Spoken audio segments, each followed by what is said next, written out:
The current situation iri munyika yeZimbabwe panguva inoi aiwa iri kunyatsopisa tsitsi ende panguva ine kunyatsoonekwa kunzi change iri kudikanwa zviri imminent munyika yeZimbabwe zvamanje manje change iri kudikanwa after taona kuti all state institutions panguva ino they are now being captured nezvigananda. Panguva ino tinoona kuti mavoices emaactivists panguva ino they are now speaking, they are now advocating for the removal of this regime. Aiwa panguva ino vachisapota bombshogeza ari kuuya nemakozi ekuti ndakambiri wenyika must resign immediately. Sanapinda mashoko anobuda nyorwa panguva ino kuti go subscribe like to the bell icon. Tipinda pahende yamajarajaros anoposta this picture ramuri kuona iri aiwa rina mabusiness tycoon vari kuluta muchiona aiwa vakomana veZAC NPA aiwa mapurisa vachikava up. Panguva ino kunobuda munyika muchinzi another project to constitutionally remove Mnangagwa, who is now incapacitated due to his involvement in serious corruption and senility, is on the cards.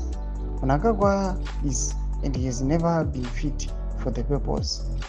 Now we want the young people of Zimbabwe to save this country from crooks. Tomashoko anobuda panguva ino achokwana nemaactivists vana majarajaros vachiti aiwa now takuda vechidiki kuti vaprotecte pamwechete nekuseva our own country.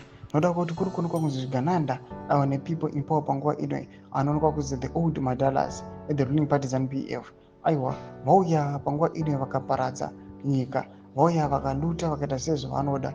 Panguva ino tiri kuona kuti majarajaros as an activist ari kuti vechidiki we are now being called up kuti muye mukwanise kuresolve this issue. Now the young people of Zimbabwe vari kuuya vachishedza vachinzi I must save the country from the crooks. Semashoko atiri kuona vanhu vakaita sana VP Kosanochwenga vachiuya vachiashwa maZimbabweans kuti aiwa our own country Zimbabwe is a God given land and it will not die. Ndomashoko anouya panguva ino vanhu vari kubatira vachionekwa kunzi aiwa vari kusimbisiwa kuti our own country zvigananda hapana kwazvichambosvika aiwa zvichitambudza chizvarwa chenyika yeZimbabwe. Tudze mafungiro enyu muri kudii pamusoro pechiitiko ichi? Pinda comment section medu dzemafungiro enyu, subscribe or like, chitons bell icon.